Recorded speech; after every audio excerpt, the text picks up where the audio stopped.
साहब कुछ दे दो साहब। तुझे कुछ चाहिए? ये पकड़ मेरी बच्ची और संभाल इसे।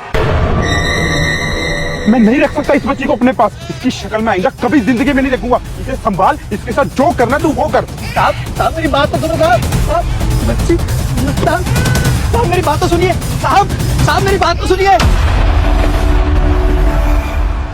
कोई ऐसे कैसे कर सकता है? अपनी बच्ची को ऐसे कैसे थमा सकता है किसी को? इतना निर्दयी बाप है। मैं तो खुद भीख मांग के गुजारा करता हूँ, इस बच्ची को कैसे संभालूंगा?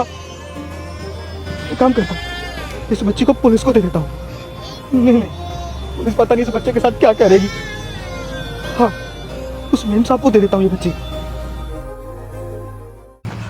मेम साहब कुछ पैसे दे दो मेम साहब, ये गरीब आपको दुआ देगा। दुआ देगा? ये पकड़ 500 रुपए और ये दुआ कर कि मुझे जल्दी से एक औलाद का सुख मिले।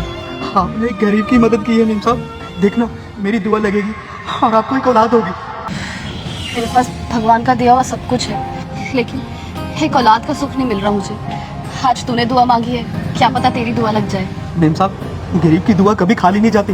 देखना भगवान मेरी दुआ जरूर सुनेगा और आपको औलाद देगा। ये मेरा कार्ड है, इसको रख। तुझे कभी भी किसी चीज की जरूरत होगी ना, मुझे कॉल कर देना। मेम साहब, आप पहले इंसान हो जो एक गरीब के बारे में इतना सोच रहे हो। देखना भगवान आपको औलाद जरूर देगा। भगवान आपका भला करे। मेम साहब का तो नंबर भी था मेरे पास। एक काम करता हूँ, यहाँ किसी से फ़ोन लेता हूँ और उनको कॉल करता हूँ, यहाँ बुलाता हूँ। ये सही रहेगा। हाँ। भाई साहब, मुझे एक फ़ोन करना है, इस नंबर पर फ़ोन मिला दोगे आप? हाँ भाई चलिए।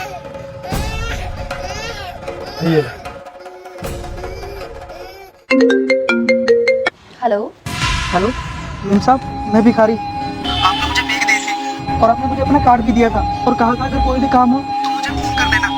मेम साहब, मुझे आपसे मिलना है, बहुत ज़रूरी काम है। क्या हुआ, सब ठीक है ना? कुछ चाहिए तो मैं भिजवा देती हूँ तुम्हें। नहीं मेम साहब, मुझे कुछ नहीं चाहिए। अब ये भिखारी के पास जाकर बोलती है, क्या हुआ, तुमने मुझे इतनी जल्दी यहाँ पर क्यों बुलाया? तभी भिखारी सारी बात इस औरत को बताता है और बोलता है, मैम साहब, शायद उस आदमी ने इस बच्ची को मुझे इसलिए दे दिया क्योंकि ये एक लड़की है और मेरे पास इतने पैसे नहीं कि मैं इसका लालन पालन कर पाऊँ। आप क्या इस बच्ची को संभाल पाओगी? आगे जो हुआ उसे जानने से पहले महाकाल के सच्चे भक्त इस वीडियो को लाइक करके चैनल को सब्सक्राइब कर देना। और हाँ, उन्हें 2 घंटे में एक अच्छी खबर मिलेगी और जाते जाते कमेंट में हर हर महादेव लिख देना। तभी यह औरत इस बच्ची को ले लेती है और इस भिखारी का धन्यवाद करती है।